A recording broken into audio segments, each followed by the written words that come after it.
لیکن اب بہت لوگ یہ کہتے ہیں کہ مولوی صاحب میچ یا پھر اسی طریقے سے کوئی اور کھیل ہوتا ہے تو اس میں انعام تو دیے جاتے ہیں، لیکن اگر انعام کسی ایک خاص آدمی کی طرف سے ہو، دونوں فریق کا کوئی پیسہ نہیں لگا، کوئی نقصان نہیں ہے، ایک آدمی کہہ رہا بھائی آؤ کھیلو، میں تمہیں انعام کے طور پر یہ دوں گا، یہ اتساہ بڑھانے کے لیے۔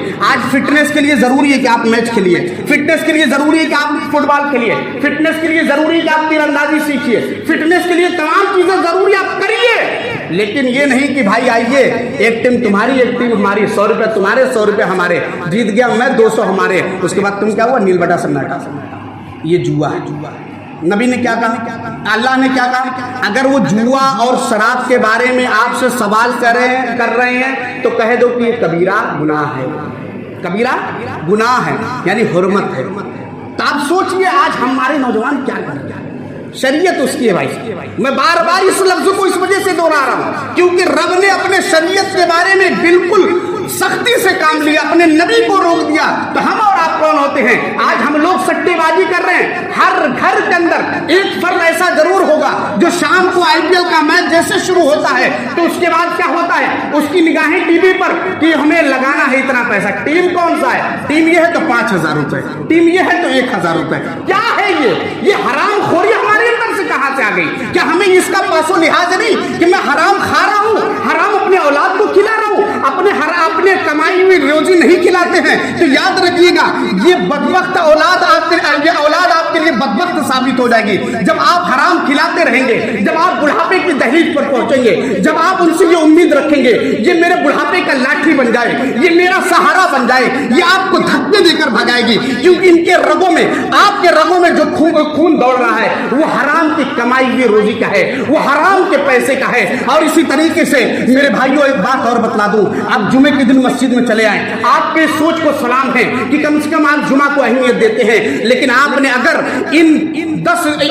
ایک مہینے کے اندر مسلسل اگر آپ نے سٹے بازی کا پیسہ کھایا ہوگا تو یہ بھی آپ کا قبول نہیں، روزہ آپ نے رکھا وہ بھی قبول نہیں، قرآن کی تلاوت کی وہ بھی قبول نہیں، یعنی جب رزق حرام اندر ہو تو اللہ رب العزت کہتا ہے کہ ایک آدمی، اللہ کے نبی نے کہا ایک آدمی دور دراز سفر سے آتا ہے، اس کے بال پر جو ہے گرد و غبار ہیں، میلا کچیلا کپڑا پہنا ہوا ہے، رب کے بارگاہ میں ہاتھ اٹھاتا ہے، یا رب اے میرے رب، اے میرے اللہ مجھے یہ دے دے، مجھے یہ دے دے، مجھے یہ دے دے، وَمَطْعَمُهُ حرام، اس کا کھانا حرام ہے، وَغُذِيَ بِالْحَرَام، اور اسی طریقے سے وہ پہنا ہوا جو ہے، اس کی پرورش جو ہے، اس کا کھانا ہے، تمام چیزیں حرام پر نربھر ہے، تو یاد رکھے گا وہ دعا قبول نہیں ہوگی۔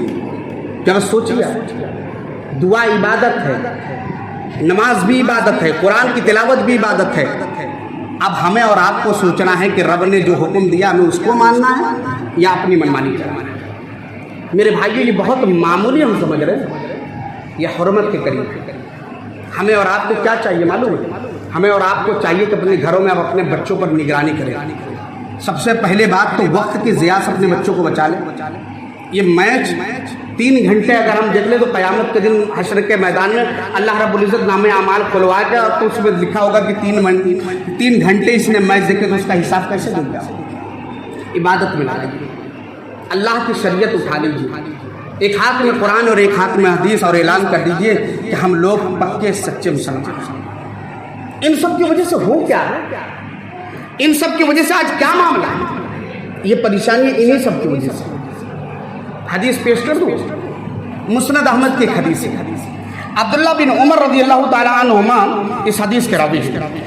اللہ کے نبی صلی اللہ علیہ وسلم نے فرمایا وَجُعِلَتْ الذِّلَّةُ وَالصَّغَارُ، کہ اس کا ذلت، اس قوم کی ذلت اور رسوائی اس کا مقدر ہے جو کیا کرے، عَلَى مَنْ خَالَفَ امری، جو میرے امر کی مخالفت کرے، میرے شریعت کی مخالفت کرے، میرے شریعت کی، میرے حکم کی جو مخالفت کرے، اس کا ذلت مقدر بن چکا ہے۔ آج دیکھ لیجیے ہمارا مقدر بن چکا ہے، ہر جگہ ہم نشانے پر۔ کل ابھی ہائی کورٹ کی طرف سے کیا فیصلہ آیا؟